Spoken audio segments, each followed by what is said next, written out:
আসসালামু আলাইকুম, welcome back to Anwar English academy. SSC 2025 সালের পরীক্ষার্থীদের ইংরেজি বিষয়ের চূড়ান্ত প্রস্তুতির আরো একটি ক্লাসে সবাইকে স্বাগত জানাচ্ছি। আজকের এই ক্লাসে আমি কথা বলবো রাজশাহী ক্যাডেট কলেজ 2024 সালের টেস্ট পরীক্ষায় আসা টেক কোশ্চেনের উপরে প্রশ্নগুলি নিয়ে। Hope you will stay with me till the end of the video. Dear learners, let's begin our today's lesson. তোমরা দেখতে পাচ্ছ রাজশাহী ক্যাডেট কলেজ 2024 সালে আসা 5টি টেক কোশ্চেন এখানে আমি লিখেছি। এখন এই 5টি প্রশ্নের বিশ্লেষণ সহ সমাধান দেওয়ার চেষ্টা করব।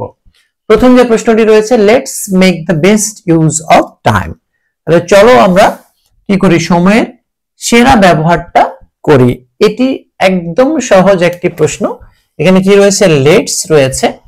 লেটস দিয়ে যদি কোনো টেক কোশ্চেন শুরু হয়, এটা একদম সহজ একটা উত্তর শ্যাল উই হবে। লেটস থাকলেই উত্তর হবে shall we. The bus hit the tree. বাসটি কি করলো, গাছটাকে ধাক্কা দিল। এই প্রশ্নটির মধ্যে কয়েকটি টুইস্ট রয়েছে, এখানে খেয়াল করো। এই বাক্যের সাবজেক্ট হচ্ছে বাস এবং এখানে যে ভার্বটি রয়েছে সেটা হলো হিট। তো প্রথমে আমরা কি করব, টেক কোশ্চেন করার নিয়ম হচ্ছে সাবজেক্টের প্রোনাউনটা লিখতে হয় সবার আগে। এখানে সাবজেক্ট রয়েছে বাস, আমরা যদি বাসের প্রোনাউন লিখি তাহলে কি হবে, এটা একটা জড় বস্তু এবং একটি বোঝাচ্ছে, এই কারণে এর প্রোনাউন ইট হবে। এখন এখানে খেয়াল করো, ভার্ব রয়েছে হিট। তোমরা জানো যে হিট এই ভার্বের 3টা ফর্ম রয়েছে এবং এই 3টা ফর্ম একই রকম দেখতে, 3টা ফর্ম একই রকম। তো এখানে তোমরা আসলে প্রেজেন্ট ধরবে, পাস্ট ধরবে না পাস্ট পার্টিসিপল, কোনটা ধরবে?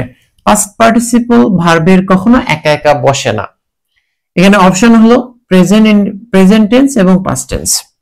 তোমরা জানো যে কোন বাক্যের সাবজেক্ট যদি থার্ড পারসন সিঙ্গুলার নাম্বার হয় এবং এটি প্রেজেন্ট ইনডেফিনিট টেন্স হয়, তাহলে কিন্তু মূল ভার্বের সঙ্গে এস বাই এস হয়। এখানে সাবজেক্টের দিকে খেয়াল করো, সাবজেক্ট বাস, এটি থার্ড পারসন সিঙ্গুলার নাম্বার। যেহেতু এখানে এই যে হিট ভার্বটা রয়েছে এটির সঙ্গে এস বাই এস যুক্ত হয়নি, দ্যাট ইজ এটি প্রেজেন্ট ইনডেফিনিট নয়। এখন যদি প্রেজেন্ট ইনডেফিনিট না হয় তাহলে এটি হবে পাস্ট ইনডেফিনিট, অর্থাৎ এটি পাস্ট ফর্মে ব্যবহার করা হয়েছে। এবং পাস্ট টেন্স হলে তোমরা জানো যে হেল্পিং ভার্ব ডিড হয় এবং এই বাক্যটি হচ্ছে হ্যাঁ সূচক। 3 নম্বর কাজ, আমরা হ্যাঁ সূচক হলে নোট ব্যবহার করব। তাহলে সঠিক উত্তর ডিডন্ট ইট। এবার পরের কোশ্চেনে চলে যাই, he needs to take rest. তার বিশ্রাম নেওয়া দরকার। এখানে সাবজেক্ট রয়েছে হি, এটা খুবই সহজ, প্রোনাউন দেয়া রয়েছে, এটি আমাদের চেঞ্জ করতে হবে না। এরপর দেখো নিডস রয়েছে। নিডস এখানে নিড ভার্বের সঙ্গে এর যোগ করা হয়েছে, দ্যাট ইজ এটি according to tense and number person of this subject, এটা কিন্তু হয়েছে, অর্থাৎ এটি প্রেজেন্ট ইনডেফিনিট টেন্সে রয়েছে। আর প্রেজেন্ট ইনডেফিনিট টেন্স হলে তোমরা জানো যে হেল্পিং ভার্ব ডু অথবা does, he third person singular, এখানে কি হবে, ডাজ।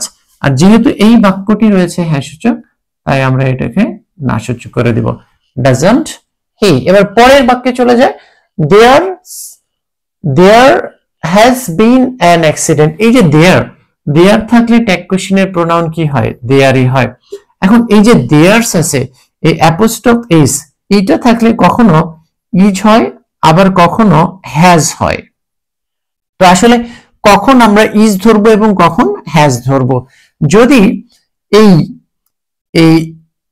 এরপরে যে অ্যাপোস্ট্রফ এস এর পরে ভার্বের পাস্ট পার্টিসিপল থাকে, কোন ভার্বের পাস্ট পার্টিসিপল থাকে, তাহলে এটা আমরা হ্যাজ ধরবো। দেখো এখানে খেয়াল করো, অ্যাপোস্ট্রফ এস এর পরে বি এর পাস্ট পার্টিসিপল কি রয়েছে, বিন রয়েছে।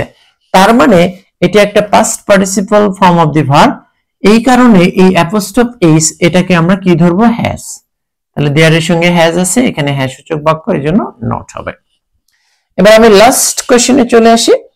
লাস্ট কোশ্চেনটা হচ্ছে, none but the brave deserve the fear. মানে এই আর কেউ না, সাহসীরাই সুন্দরের যোগ্য হয়, অর্থাৎ সাহসী যারা হয় তারা কিন্তু সবকিছু পৃথিবীর জয় করতে পারে। এখানে নান বাট মানে এটা বাদ, এরপরে কি রয়েছে, সাবজেক্ট দ্য ব্রেভ রয়েছে। তোমরা জানো যে ডিজার্ভ এখানে ভার্ব, ভার্বের সাবজেক্ট এখানে দি প্লাস এই ব্রেভ, এটা কিন্তু একটা অ্যাডজেক্টিভ।